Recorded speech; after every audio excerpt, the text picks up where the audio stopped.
a todos vocês. Como passamos a noite? Bom dia, passamos bem. Graças a Deus. Um dia lindo, propício para estudarmos a Bíblia nesta manhã.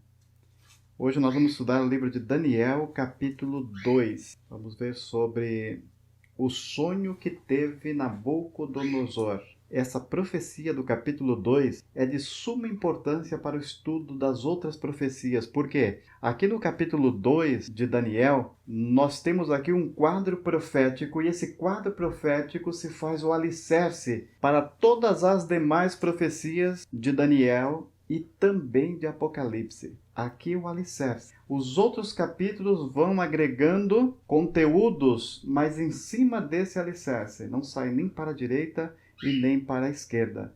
Então nós temos aqui um alicerce no capítulo 2 de Daniel.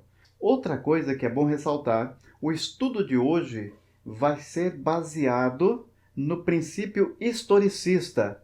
O que é o princípio historicista? O princípio historicista é aqueles que estudam as profecias bíblicas em comparação da história. Ou seja, nós usamos a história para entender as profecias, ou seja, nós entendemos as profecias, melhor dizendo, pela história. A história cumprindo as profecias. Nós vamos ver aqui que este quadro profético vai tratar de reinos e reinos subsequentes. Cai um e imediatamente levanta-se o outro. Não há um espaço entre a ascensão de um reino e a queda de outro reino. Então, este é o princípio historicista, que o princípio historicista, ele começa de onde o profeta reza a profecia até a segunda vinda de Cristo. Então, aqui no capítulo 2, nós vamos ver um quadro profético que começa desde os dias do profeta até a segunda vinda de Cristo. Vamos lá, o verso 1 diz assim, ó: E no segundo ano do rei Nabucodonosor, teve uns sonhos, e o seu espírito se perturbou, e passou-se-lhe o sono. E então o rei mandou chamar os magos, os astrólogos, os encantadores e os caldeus, para que lhe declarassem ao rei o seu sonho, e lhe desse a conhecer a interpretação ao rei. E o rei lhe disse: Tive um sonho, e para saber o sonho está perturbado o meu espírito. E os caldeus disseram ao rei em aramaico: Ó rei, vive eternamente. Diz o sonho aos teus servos, e daremos a interpretação. Respondeu o rei e disse aos caldeus: O assunto me tem escapado, e se não me fizerdes saber o sonho e a sua interpretação, sereis despedaçados, e as vossas casas serão feitas um monturo. Mas se vós me declarardes o sonho e a sua interpretação, recebereis de mim dádivas, recompensas e grande honra. Portanto, declarai-me o sonho e a sua interpretação. O que nós vemos aqui? O rei Nabucodonosor dormiu pensando na glória do seu reino. E ele estava preocupado e ansioso por saber aonde toda essa glória o levaria. Quais reinos ele ainda conquistaria e anexaria ao seu domínio. Diz a Bíblia que ele teve um sonho impressionante. Ele ficou muito atribulado com esse sonho, porque era um sonho diferente de todos os outros sonhos. Mas teve um problema. Quando ele se levantou, ele não lembrava mais do sonho, ele só lembrava daquele esplendor, daquela coisa fantástica que ele teve de noite. Mas ele não lembrava os pormenores do sonho. Mas ele sabia que era alguma coisa que estava por acontecer. Então o que ele fez? Ele convocou então os magos, os astrólogos, os adivinhos, todo aquele panteão, aqueles servos daquele panteísmo que era a base do seu governo. Lembre-se que Nabucodonosor, ele governava juntamente com a religião atrelada ao seu governo. Então, quando ele viu um momento difícil que ele não podia resolver, o que ele fez? Chamou os magos, os adivinhos, os astrólogos, aquela classe de feitiçaria que compunha o seu reino. Mas o que aconteceu? Aqueles magos, nós vamos ver que eles não puderam interpretar o sonho. E mais, eles nem sabiam o sonho. E o rei inquiriu que eles tinham o quê? Eles tinham que lhe revelar primeiramente ao rei o que o rei havia sonhado e depois dar-lhes a interpretação. Olha só o que responderam no versículo 7. Responderam segunda vez e disseram: diga o rei o sonho aos seus servos e daremos a sua interpretação. Respondeu o rei e disse: percebo muito bem que vós quereis ganhar tempo, porque vedes que o assunto me tem escapado, de modo que se não me fizerdes saber o sonho, uma só sentença será vossa, pois vós preparastes palavras mentirosas e perversas para as proferirdes na minha presença, até que se mude o tempo. Portanto, dizei-me o sonho, para que eu entenda que me podereis dar a interpretação. Olha só o pedido do rei. E olha a resposta dos magos de novo. Responderam os caldeus na presença do rei e disseram: não há ninguém, preste atenção nessa parte aqui, ó.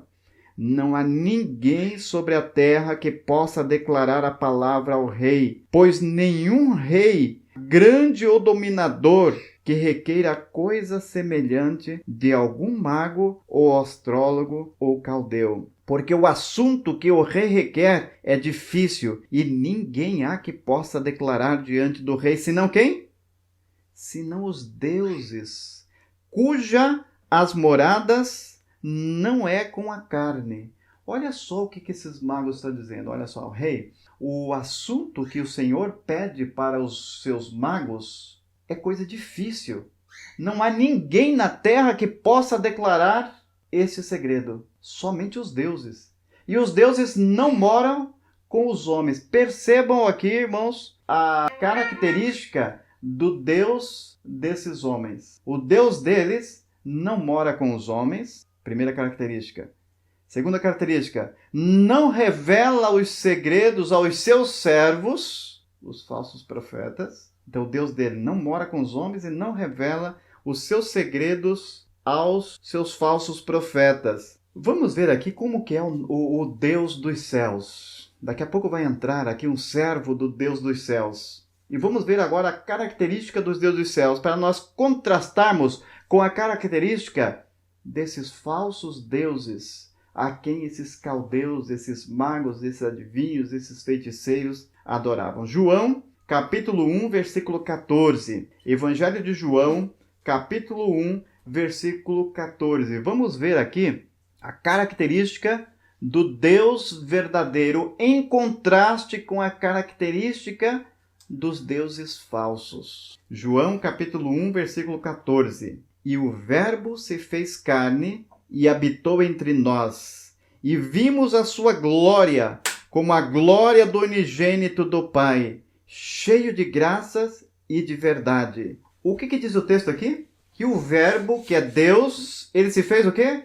Carne. E habitou aonde? Habitou entre nós. E qual era a característica dos deuses dos caldeus? Ele não habitava entre os homens. Olha só a característica do Deus dos céus. Ele se fez carne e habitou entre nós. E Amós 3,7 diz que Deus ele não faz nada sem antes revelar os seus segredos aos seus servos, os profetas. Então, a característica do Deus, Criador dos céus e da terra, é um Deus que habita com os homens e revela os seus segredos. Que contraste, né? Por isso o rei muito, versículo 12, por isso o rei muito se irou e enfureceu e ordenou que matassem a todos os sábios de Babilônia. Agora aqui Satanás ele fica furioso agora. Ele toma o rei, né? Porque ele tinha esses magos como homens sábios, homens que sabiam decifrar os mistérios, e agora esses sábios agora são desmascarados. Deus deu o sonho para Nabucodonosor e propositalmente ele fez com que o rei esquecesse do sonho para então mostrar quão débil eram os seus magos, os seus adivinhos. Quão falta de entendimento, de sabedoria eram esses magos, esses adivinhos. E agora, Satanás ele fica furioso porque Deus agora desmascara os seus súditos, os seus sábios, os seus astrólogos, que até então eram respeitados na nação ali, e agora ele coloca no coração do rei que mate a todos os sábios, incluindo também Daniel e os seus companheiros. Então ele ordenou que fossem mortos todos os sábios de Babilônia. E nós vamos ver que esse decreto incluía também os jovens hebreus. E saiu o decreto segundo o qual deviam ser mortos os sábios, e buscaram a quem? A Daniel e aos seus companheiros para que fossem mortos. E então Daniel falou avisada e prudentemente a Arioque, capitão da guarda do rei, que tinha saído para matar os sábios de Babilônia. Respondeu e disse a Arioque, capitão do rei: por que se apressa tanto o decreto da parte do rei? E então Arioque explicou o caso a Daniel. E Daniel entrou e pediu ao rei que lhe desse tempo para que ele pudesse dar a interpretação. E então Daniel foi para sua casa e fez saber o caso a Ananias, Misael e Azarias, os seus companheiros. O que vocês imaginam, irmãos? Daniel, agora, ele sabe do problema, sabe do decreto, ele se entera do decreto, e agora ele pede ao rei tempo. Um tempo para que ele examine o caso. O que vocês acham que eles iam fazer? Eles iam ali reunir os seus companheiros, né? E agora iam pegar o quê? A bola de cristal, iam começar a ler as mãos. O que eles iam fazer? Orar. Eles iam orar, né? Se uniram com os seus irmãos, né, para orar e pedir àquele que é o revelador de todas as coisas. Né? Isso. O verso 13 diz assim, ó, para que pedissem misericórdia ao Deus dos céus sobre este mistério, a fim de que Daniel e seus companheiros não perecessem juntamente com o restante dos sábios de Babilônia. Olha o verso 19. E então foi revelado o mistério a Daniel numa visão da noite. Essa visão da noite aqui é um sonho. Interessante, né? Havia um decreto que todos os sábios iam morrer, incluindo os 4 jovens hebreus. Que nem sabia do assunto. Que nem sabia do assunto, né? Mas eles iam morrer também. Havia esse decreto. E o rei deu um tempo para eles. O tempo não foi muito longo, não.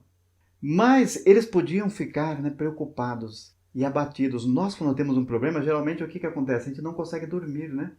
A gente fica preocupado. A nossa fé falha, a nossa fé é pequena. E nós, muitas das vezes, nos preocupamos, nos abalamos e não conseguimos dormir. Mas esses jovens dormiram. Por quê? Porque Daniel, ele teve a visão, o quê? Durante a noite, quando estava dormindo. Deus, numa visão da noite, deu para ele. E então Daniel louvou o Deus dos céus. E falou Daniel dizendo, seja bendito o nome de Deus, de eternidade a eternidade, porque dele são a sabedoria e a força. E ele muda os tempos e as estações. Ele remove os reis, olha só, ele remove os reis e estabelece os reis. Ele dá sabedoria aos sábios e conhecimento aos entendidos. Por que nós sabemos que aqueles sábios de Babilônia eram falsos sábios? Porque a sabedoria só vem de quem? De Deus. É Deus que dá sabedoria. No capítulo 2 de Daniel, nós vamos ver que todas as coisas subsistem por Deus, inclusive os governantes. Aqui nós vamos ver que foi Deus que colocou Nabucodonosor como regente da nação de Babilônia, como governante, como rei de Babilônia. É Deus que coloca reis e é Deus que depõe reis. Então o capítulo 2 de Daniel dá um panorama de um Deus que ele controla todas as ações do universo. Tudo é controlado por Deus, nada foge ao seu controle. Ele revela o profundo, verso 22, ele revela o profundo e o escondido, conhece o que está em trevas e com ele mora a luz. Ó Deus de meus pais, eu te dou graças e te louvo, porque me deste sabedoria e força e agora me fizeste saber o que te pedimos, porque nos fizeste saber este assunto do rei. Por isso, Daniel foi ter com Arioque, ao qual o rei tinha constituído para matar os sábios de Babilônia. Entrou, ele disse assim: não mates os sábios de Babilônia. Introduz-me na presença do rei e declararei ao rei a interpretação. Interessante, né? Foi oculto aos sábios deste mundo e foi revelado aos sábios verdadeiros, aos servos de Deus, né? E então Arioque depressa introduziu a Daniel na presença do rei e disse-lhe assim: achei um homem dentre os cativos de Judá, o qual fará saber ao rei a interpretação. Respondeu o rei e disse a Daniel, cujo nome era Beltesazar: podes tu fazer-me saber o sonho que tive e a sua interpretação? Respondeu Daniel na presença do rei, dizendo: o segredo que o rei requer, nem sábios. Olha só, irmãos. Daniel não tomou para si a honra. Notem aqui, ele já sabia a interpretação, porque Deus lhe havia revelado numa visão da noite, não só o sonho em detalhes que o rei havia tido, mas também lhe deu a interpretação daquele sonho. Mas ele não tomou para si a glória. Quando o rei perguntou se ele podia dar a interpretação, qual foi a resposta dele? Respondeu Daniel na presença do rei, dizendo: o segredo que o rei requer, nem sábios, nem astrólogos, nem magos, nem adivinho o podem declarar ao rei. Mas a quem? Há um Deus nos céus, o qual revela os mistérios. Ele, pois, fez saber ao rei Nabucodonosor o que há de acontecer nos últimos dias. O teu sonho e as visões da tua cabeça que tiveste na tua cama são estes. Estando tu, ó rei, na tua cama, subiram os teus pensamentos ao que há de ser depois disto. É interessante aqui, né, que Deus deu a revelação a Daniel e Daniel ainda declara os sentimentos que o rei teve na hora de que foi deitar, que o pensamento dele se elevou, e por isso que Deus revelou a Nabucodonosor, e também fez ele esquecer para poder usar o servo dele para dar a visão, né? Aqui nós vemos uma prova bíblica de que Deus, ele conhece o quê? Os pensamentos. Ele conhece os pensamentos dos homens. Ele lê a nossa mente. Então o verso 29 diz assim: estando tu, agora ele começa a declarar ao rei o sonho que ele teve. Imagine vocês, o rei que teve o sonho não se lembrava do sonho, e agora um servo de Deus, como Arioque disse, né, um dos cativos que o rei havia trazido de Judá, um homem que ele não tinha muita, assim, eu achava que não tinha muita perspectiva, apesar do capítulo 1 ter demonstrado que esses jovens hebreus tinham uma capacidade intelectual muito maior do que os seus sábios, mas ele ainda tinha aquela esperança nos seus sábios, nos seus deuses, né? Porque eram muitos deuses. Mas agora Daniel começa a descrever ao rei o sonho. E imagine vocês como ele se surpreende quando agora ele começa a lembrar do sonho. Foi isso mesmo, olha só. Estando tu, ó rei, na tua cama, subiram os teus pensamentos acerca do que há de ser depois disso. Aquele, pois, que revela os mistérios, te fez saber o que há de ser. E a mim me foi revelado este mistério, não porque em mim haja mais sabedoria do que em todos os viventes. Olha só o que ele diz. A humildade, né? A humildade de Daniel. Olha só, rei. A mim me foi revelado esse mistério, não porque haja em mim mais sabedoria do que em todos os viventes. Daniel está dizendo, meus irmãos, que a sabedoria dele não sobrepõe a nossa. Que a capacidade que Deus dá para cada um fazer a sua vontade não depende da sabedoria humana, não depende da capacidade humana. Ele diz assim, olha só, isso daqui é um alento para nós, que Deus pode fazer de nós o mesmo que fez com Daniel. É isso que ele está dizendo. Ó rei, diz assim, a mim me foi revelado este mistério, não porque haja em mim mais sabedoria do que em todos os viventes, mas para que a interpretação se fizesse saber ao rei e para que entendesse os pensamentos do teu coração. É muito bonito, né? A maneira como Deus age. Deus, ele não escolhe os magistrados. Deus, ele não escolhe os sábios deste mundo. Deus, ele escolhe quem?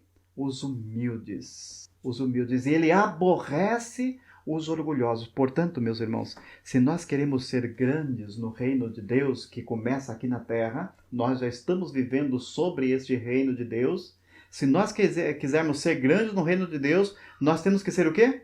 Humildes. Só os humildes, eles têm preeminência no reino de Deus. Daniel, ele foi o que foi no seu tempo e até hoje se estudam as suas profecias. Por quê? Porque ele foi humilde. O verso 31.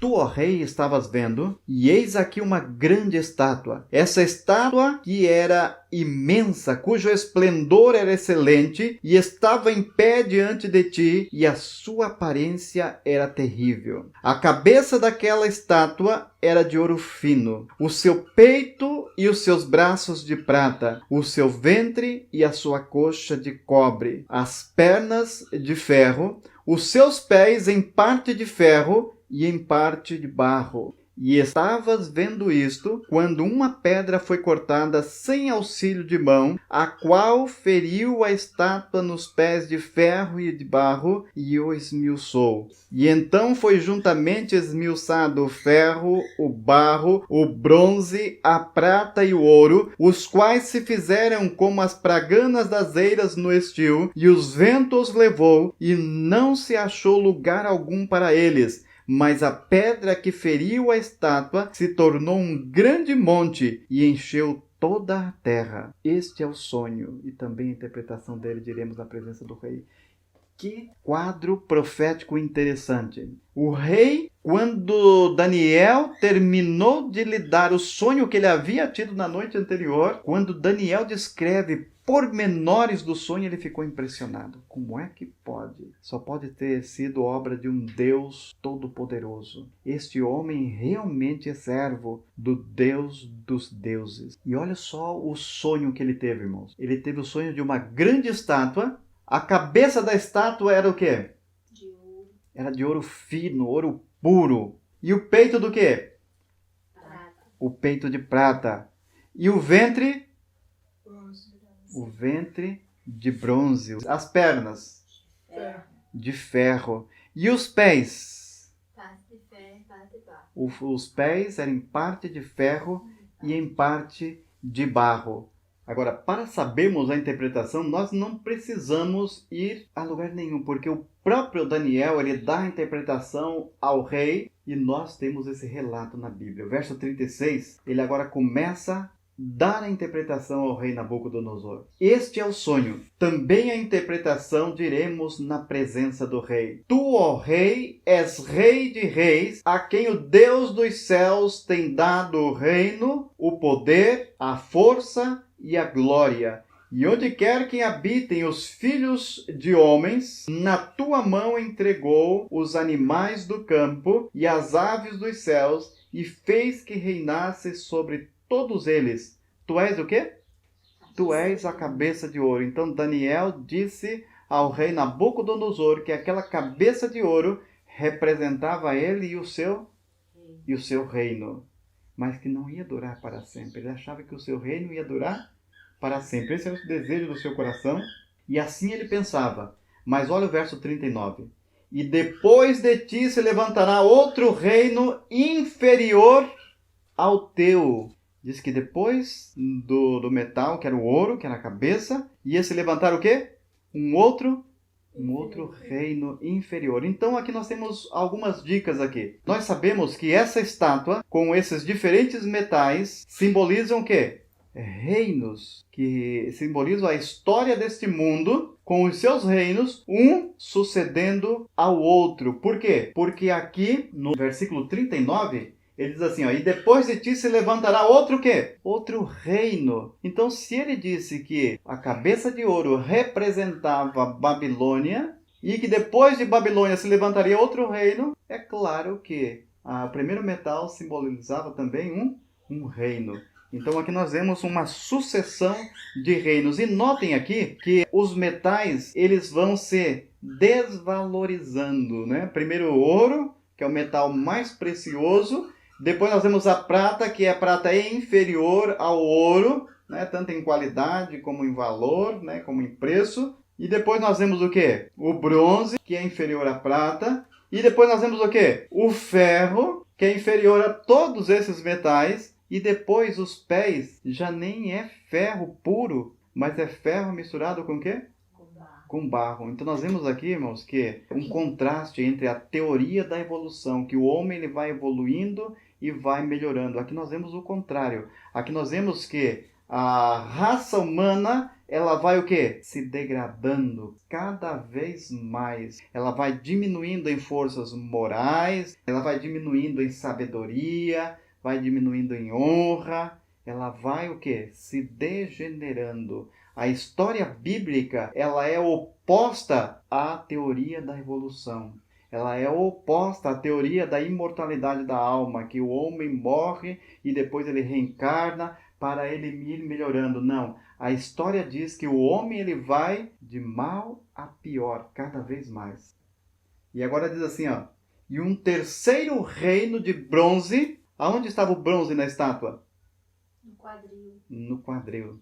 E um outro reino de bronze, o qual dominará sobre toda a terra. Vejam que a característica desses reinos é igual. Quando eles assumem o poder, Babilônia, quando ele assumiu o poder em 605 a.C., ele dominou o quê? Sobre toda a terra, sobre todo o mundo habitável daquela época, né? Os medos e os persas também, quando assumiram, dominaram sobre todo aqueles reinos habitados da época. E agora, o terceiro reino diz que também seria o mesmo, que ele dominaria sobre todos os reinos da terra. E o quarto reino será forte como o ferro, pois como o ferro esmiuça e quebra tudo, como o ferro que quebra todas as coisas, assim ele esmiuçará e quebrantará e fará em pedaços. Então aqui o verso 40 nos leva até Roma imperial. Roma aqui é simbolizada pelo ferro.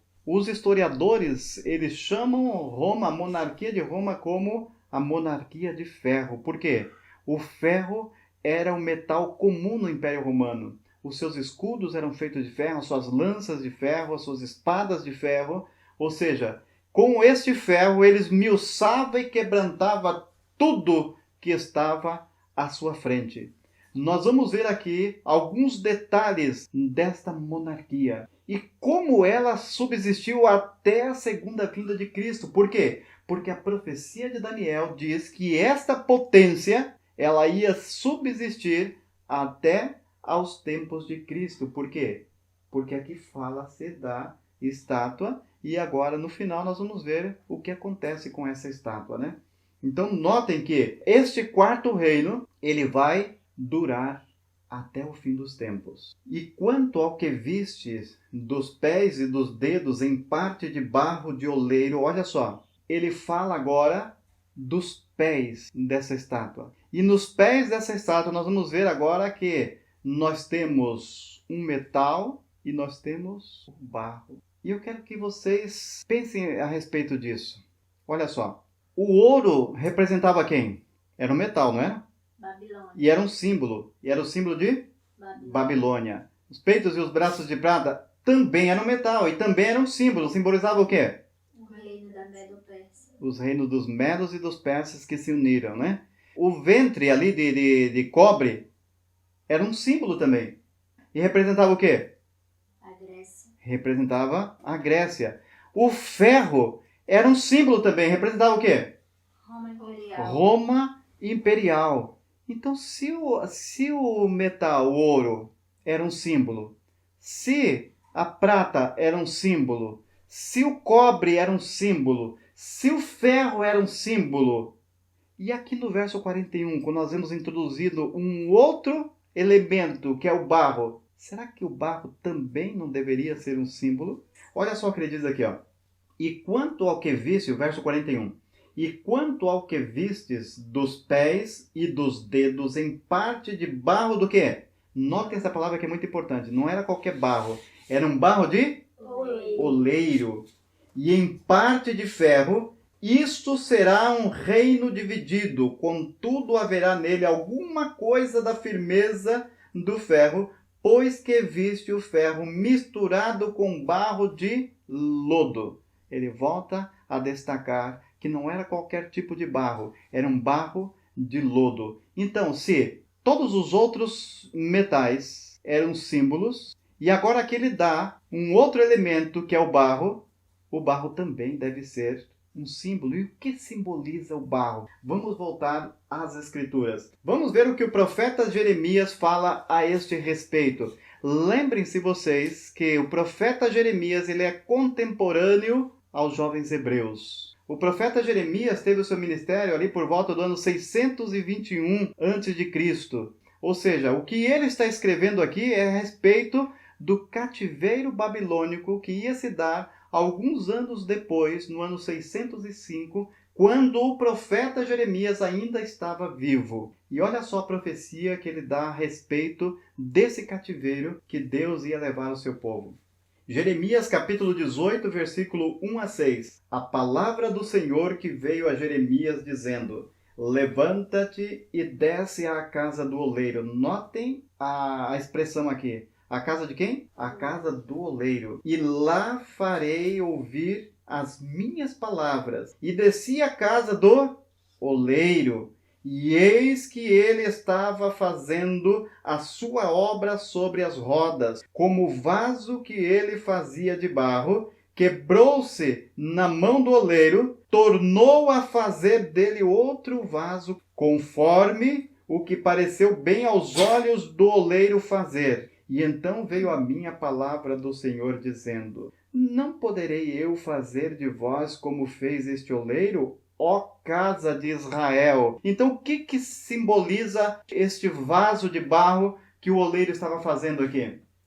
Casa de Israel. O próprio profeta diz, né?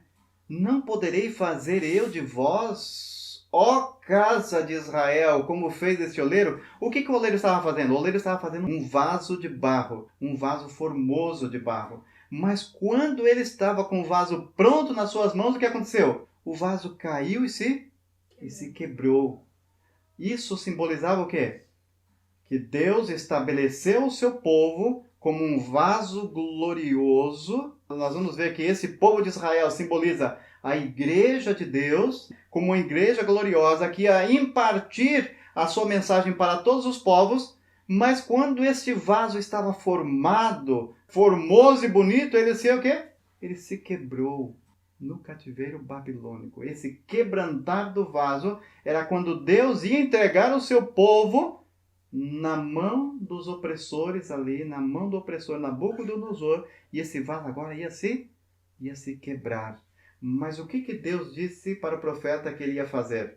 Vamos ver aqui. Depois que o vaso se quebrou na sua mão, e então veio a minha palavra do Senhor dizendo: não poderei eu fazer de vós como fez este oleiro, a casa de Israel? Depois que o vaso se quebrou e ele fez outra vez o vaso? Deus faz agora uma pergunta, né, ao profeta, e essa pergunta deve refletir a todos os servos de Deus naquela época, né? Não poderei eu fazer de vós como fez esse oleiro, a casa de Israel? Diz o Senhor: eis que como barro na mão do oleiro, assim sois vós o quê? Na minha mão. Então Deus aqui, ele faz uma comparação do seu povo com o quê? Com o barro, mas não é qualquer tipo de barro, é um barro de oleiro. Então nós vemos aqui, nós estamos já começando a juntar as pedras do quebra-cabeça. Nós estamos vendo que aqueles pés que tinham parte de ferro, e o ferro nós sabemos que era o quê? Roma. Então Roma ela prosseguiu nesse outro reino que era simbolizado pelos pés da estátua, porque Roma estava presente ali. O ferro continuava nos pés da estátua, mas um ferro o quê? Não ferro puro mais, agora um ferro misturado com barro. E o barro nós sabemos que é a igreja de Deus. Então agora nós temos aqui uma dica muito importante que a profecia nos traz agora. Este reino, este quinto reino agora, é um reino diferente, porque ele é um reino que ele contém o quê? Ele contém o ferro, que é a monarquia de Roma, mas juntamente com o ferro está o quê? Está a igreja. Nós vamos ter então agora um poder que se mistura com os poderes desta terra. Nós vamos ter agora uma igreja unida com o Estado. Olha só, para nós entendermos essa questão, vamos ver como que Deus formou a sua igreja. Vamos lá para Gênesis capítulo 2, versículo 7. Gênesis capítulo 2, versículo 7. Porque nós sabemos que a igreja é composta do quê? De pessoas, né? E essas pessoas, diz Gênesis capítulo 2, que também é simbolizada pelo barro, olha só. E formou o Senhor Deus o homem do pó da terra. Mas aqui não diz barro. Aqui diz pó da terra. Mas nós vamos ver já a respeito disso daqui. E formou o Senhor Deus o homem do pó da terra e soprou em suas narinas fôlego de vida. E o homem foi feito alma vivente. Deixa marcado em Gênesis aí, vamos para Isaías, para nós vermos que este barro, esse pó da terra aqui, não é pó seco. Por quê? Ninguém consegue fazer nada com pó. Vocês lembram quando vocês eram pequenininhos, que vocês brincavam de fazer bonequinhos e panelinhas de barro? Como é que vocês faziam? Ninguém consegue fazer nada com o pó seco, né? com o pó da terra. Para vocês fazerem alguma coisa, vocês têm que o quê? Molhar o barro, né? Olha o que Isaías diz, Isaías 64, versículo 8. Mas agora, ó Senhor, Tu és nosso Pai. Nós o quê? O barro, olha só, não é mais o pó. Nós, o barro. E Tu, o nosso oleiro. Olha só, ele diz que nós somos o barro e Deus é o quê? É o nosso oleiro. E todos nós somos obras da tua mão. Então lá em Gênesis capítulo 2, esse pó da terra aqui, Isaías está dizendo que esse pó era um pó molhado, era um barro. E que qualidade de barro? O barro de oleiro. É por isso que Daniel, no capítulo 2, ele fala do barro de oleiro. Não é qualquer classe de barro, é o barro de oleiro. Esse barro de oleiro simboliza o povo de Deus, simboliza a igreja de Deus. E como nós sabemos que está relacionado à igreja de Deus? Como nós sabemos disso?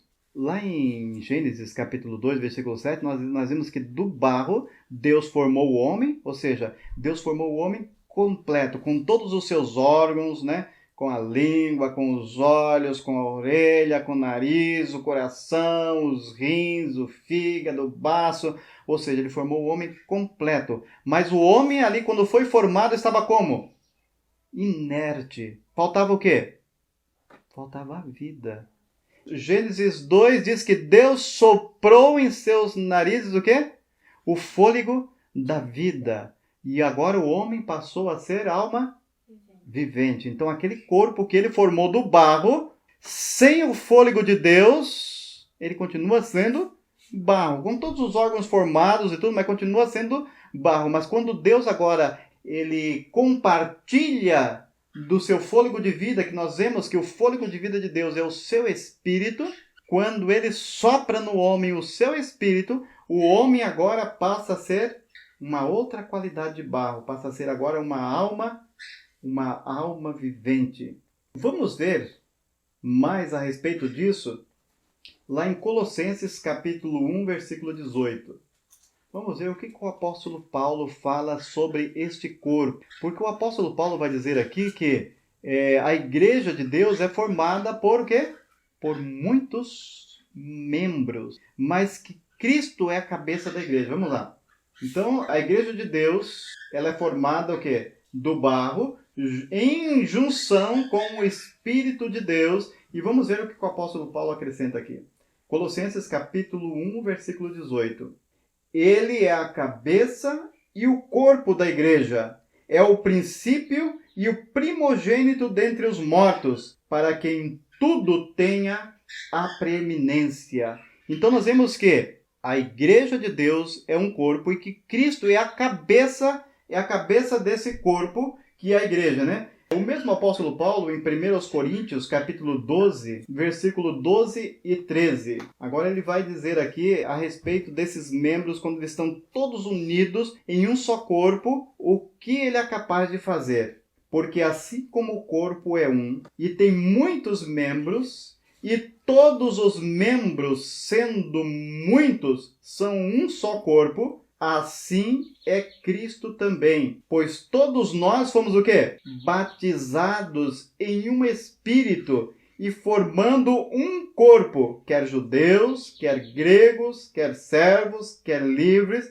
todos temos bebidos de um Espírito. Então o que o apóstolo Paulo está dizendo? Olha, que Deus formou a sua igreja do pó da terra, do barro de oleiro, e Deus impartiu o quê?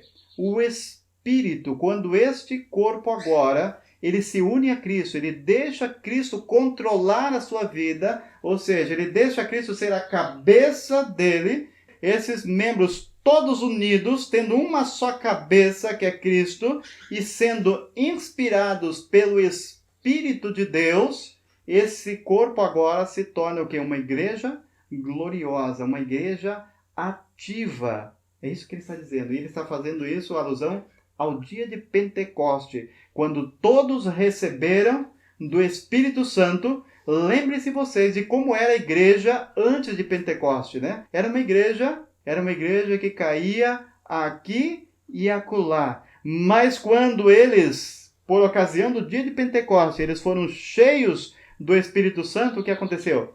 A igreja agora passou a ser triunfante. E a igreja levou essa mensagem do Evangelho a todos os países habitados daquela época. Todo mundo ficou sabendo da mensagem do Evangelho. Por quê?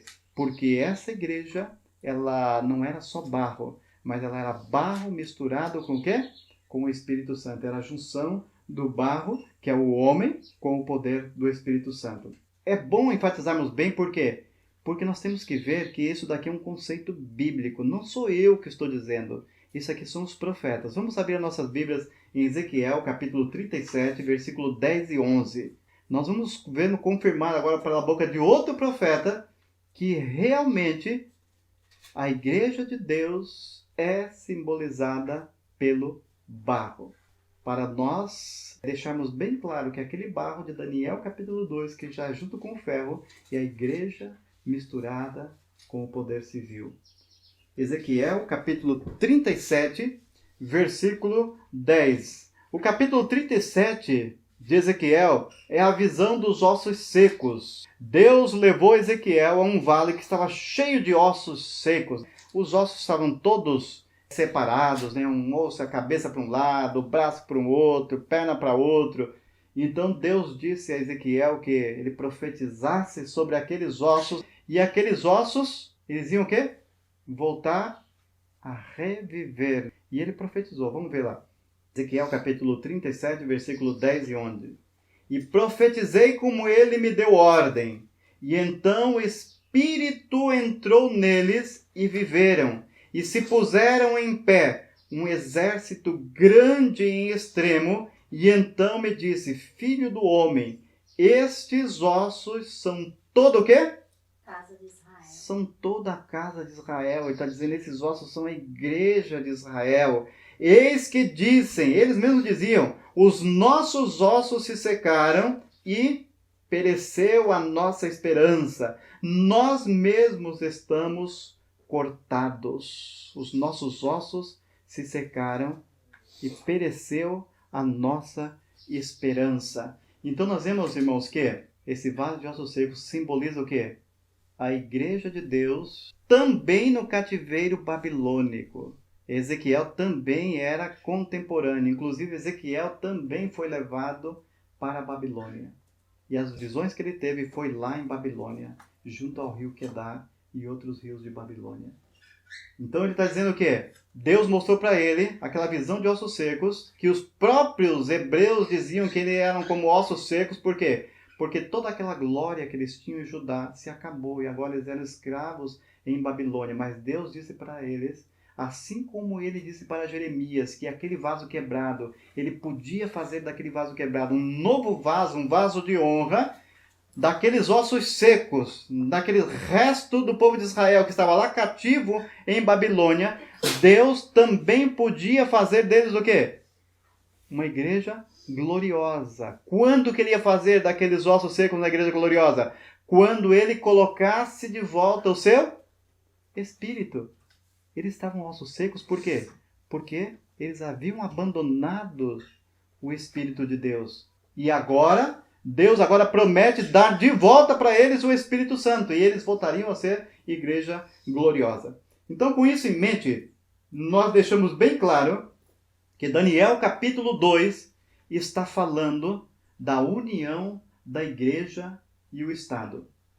Agora, para fechar com chave de ouro, vamos lá em Apocalipse 17, versículo 1 e 2. E veio um dos 7 anjos que tinha as 7 taças e falou comigo dizendo-me: Vem, mostrar-te-ei a condenação da grande prostituta que está assentada sobre muitas águas, com a qual se prostituíram os reis da terra, e os que habitam na terra se embriagaram com o vinho do quê? Da sua prostituição. Então, o que o anjo do Senhor mostrou aqui para Daniel nessa visão? Olha só, vem que eu vou te mostrar a condenação da grande prostituta. Uma mulher na Bíblia simboliza o quê? Igreja. Uma igreja. Uma mulher pura simboliza a igreja pura de Deus. E uma mulher prostituta, porque aqui está falando não de uma mulher pura. Ele diz, vem mostrar-te a condenação da grande prostituta. É uma mulher prostituta. Uma mulher prostituta na Bíblia se representa o quê? Uma igreja apóstata. Uma prostituta é aquela que deixa o seu marido. É uma igreja que ela era casada com Cristo, porque a igreja casou-se com Cristo no tempo dos apóstolos. A igreja de Éfeso e a igreja de Esmirna é simbolizada por uma igreja pura, que era a igreja esposa de Cristo, fiel ao seu marido. Mas no período que se segue, o período de Pérgamo, essa igreja, o que acontece? Ela abandona o seu marido e se casa com quem? Com o poder civil. Ela se junta com o poder civil. Ela começa a prostituir-se com os reis da terra. É isso que Apocalipse aqui está dizendo. É isso que o anjo do Senhor mostrou a João em Apocalipse 17, capítulo, versículo 1 e 2. Que esta mulher, esta igreja, que outrora era pura, agora ela abandona o seu marido, ela deixa o seu marido e ela vai atrás de outros amantes. E esses amantes são os reis da terra. Aqui está dando uma amplitude a Daniel capítulo 2. Esses pés que tinha parte de ferro e parte de barro é uma junção da igreja e do Estado. A igreja, ela abandonou a pureza de uma mulher pura, fiel ao seu marido, e agora ela se prostitui com os reis da terra.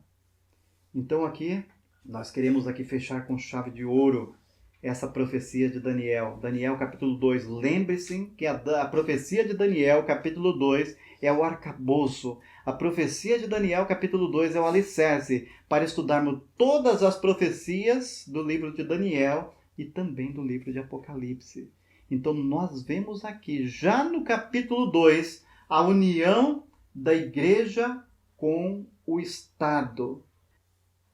Eu quero ler uma citação aqui do Espírito de Profecia para vocês verem que não é eu que estou cavando coisas aqui que não existem.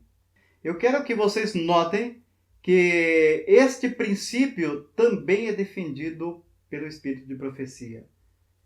Ellen White diz assim, chegamos a um tempo em que a obra sagrada de Deus é representada pelos pés da imagem que o ferro foi misturado com o barro de lodo. A mistura dos assuntos da igreja e do Estado, olha só o que ela diz. A mistura dos assuntos da igreja e do Estado é representada pelo ferro e pelo barro. É a irmã White que está dizendo que esse barro misturado com o ferro simboliza a junção da igreja e do Estado. Esta união está enfraquecendo o poder das igrejas. Esta união da igreja com o poder do Estado trará maus resultados. Os homens quase passaram do ponto da tolerância de Deus. eles investiram as suas forças na política e se uniram ao papado. Mas chegará o tempo em que Deus punirá aqueles que anularam a sua lei, e suas más obras recairão sobre eles mesmos. Manuscrito 63, de 1899. Também está no Comentário Bíblico Adventista do Sétimo Dia, volume 4, página 1168. Meus amados irmãos, aqui nós vemos que a Bíblia diz que a igreja, ela ia se unir, a igreja pura de Deus ia se unir com o Estado, e essa união não traria benefício nenhum, nem para a igreja e nem tampouco para o Estado. Agora nós vamos lá para o verso 44, capítulo 2, verso 44. Mas nos dias destes reis, quais reis? Barro e ferro. O barro e ferro, né? Porque era o último que restou. E o barro e ferro era uma herança de todos os outros reinos. É uma herança principalmente de Babilônia. Por quê? Neste reino, né, do barro e do ferro, nós vemos as mesmas características de Babilônia, que era uma igreja misturada com o Estado. Era um poder civil que se apoiava em um poder religioso, pagão. Mas nos dias desses reis, o Deus dos céus levantará um reino que não será jamais destruído. Este reino não passará a outro povo, esmiuçará e consumirá todos esses reinos, mas ele mesmo subsistirá para sempre. Então este reino subsistiria para sempre. No verso 43, ele diz o seguinte: quanto ao que viste do ferro misturado com barro de lodo, misturar-se-ão com sementes humanas, mas não se ligarão. Olha só, eles não vão se unir. Pode ser o líder que for que esteja sobre eles, eles não vão se unir. Eles vão continuar no seu egoísmo. Não se ligarão um ao outro, assim como o ferro não se mistura com o barro. E olha o verso 45. Da maneira que vistes que do monte foi cortada uma pedra, sem o auxílio de mãos, notem essa expressão, sem o auxílio de mãos, que ela vai ser muito importante para nós entendermos quem é que vai estabelecer esse último reino. E ela esmiuçou o ferro, o bronze, o barro, a prata e o ouro. Então essa pedra que foi cortada sem mãos, ela esmiuçou o ferro, o bronze, a prata e o ouro. Ou seja, ela bateu nos pés de ferro e de barro e esmiuçou todos aqueles reinos. Agora, o que é esse reino, né, que vai ser estabelecido? Essa pedra que foi cortada sem auxílio de mãos. Hebreus capítulo 9, versículo 11. Hebreus capítulo 9, versículo 11. Paulo aqui está falando a respeito do santuário celestial. Ele faz uma comparação do santuário, no capítulo 9, ele faz uma comparação do santuário terrestre com o santuário celestial. O santuário terrestre nós sabemos que foi feito por quem? Por mãos humanas. Mas olha só o que ele diz a respeito do santuário celestial. Hebreus capítulo 9, versículo 11. Mas vindo Cristo, sumo sacerdote dos bens futuros, por um maior e mais perfeito tabernáculo, não feito por quê? Não feito por mãos. Isto é, ele diz o que é essa expressão, ó. Isto é, não desta criação. Então essa expressão não feito por mãos, está dizendo que é não feito por quê? Por mãos desta criação, não feito por mãos humanas. Então esta pedra que feriu a estátua nos pés de ferro e de barro e o esmiuçou, esta pedra é quem? Essa pedra é Cristo. É o reino de Cristo que ia ser estabelecido. Que o Senhor nos abençoe, que o Senhor nos guarde. Nós vamos continuar ainda com o estudo dessas profecias nos capítulos que se seguem. E nós vamos acrescentar mais detalhes a essas profecias.